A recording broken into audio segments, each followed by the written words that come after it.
Just out in the Mount Mee forest, off on a ride through the Dagler National Park in southeast Queensland on my brand new Yamaha WR250R. She's a beauty. I've had it for 3 months, done about 2,000 kilometres, mainly on sort of forest tracks like this, the occasional single track. Really nice bike on the road, in the bush. I live about an hour from this sort of area, so I've got a bit of highway, and this is fantastic with the 6 gears. And once you get out here, it's nice and light. It's a great bike. Anyway, I thought I'd do a video of some of the modifications I've done. So just in the first 3 months, I've spent about another $1,500 on it, just getting it set up exactly how I want. Anyway, the first thing I did was put these handlebar risers, 35mm. They just gave me a bit more room in the cockpit. I'm 6'1". They don't affect the handling too much, so I was really happy with that. I don't think I'd want to go any higher than that. The other thing I did was cut this strap off. You know, this is a reasonably wide, nice seat. Not as comfortable as some of the other seats you can get, but certainly good enough for me and good enough for a half day to, you know, 3/4 day ride.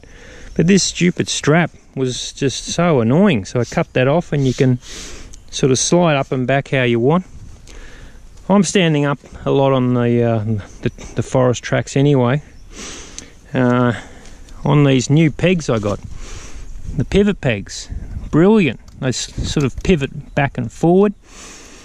And I actually lowered these about 10mm. I found out you can swap this bracket. So usually the springs down the bottom and this it's at the top, but you can flip it over and lower them about 10mm, which really suits my height. In terms of protection, I got the bark busters, the VPS bark busters.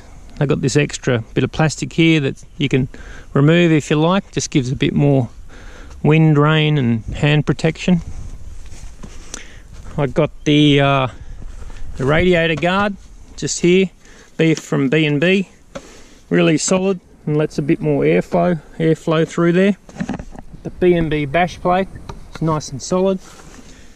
When I got this bash plate and fitted it, I found it was really noisy.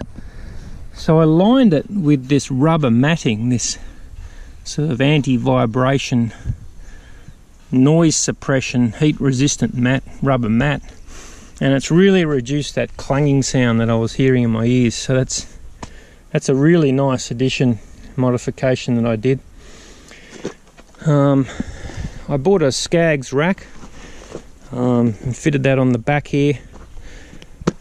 And that's really perfect size for this 12-litre Enduro stand tail bag. I put a whole heap of goodies in here for a day trip.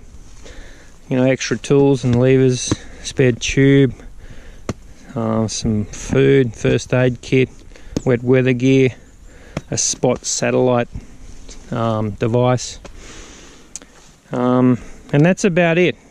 First 3 months. Oh, one more thing, the 12 volt.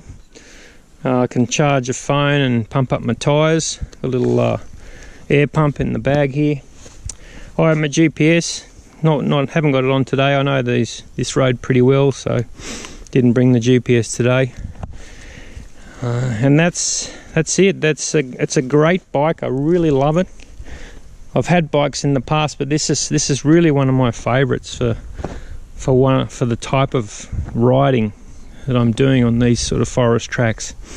It's got 6 gears, so it's good on the highway to get to places like this. And then once you're here, it's nice and light. It's got enough grunt. It's really agile. It's beautiful on these tracks, and I feel very confident riding it. The great part about this is the service intervals are like 10,000 kilometres. So, you know, I can go a year without getting this serviced, or right across Australia. And another great thing, yeah, the 6 gears, the fuel injection. I favoured this over the DRZ 400. It was another bike I was looking at, but this just seemed to have a bit more, I don't know, a bit more modern technology. And I really wanted to keep under sort of 9,000 Australian dollars, so this was the perfect bike. I didn't want to go up to a European bike and spend 15 grand. Anyway, that's it, and it's a great bike. I love it. I'll keep it for a long time, and back to riding.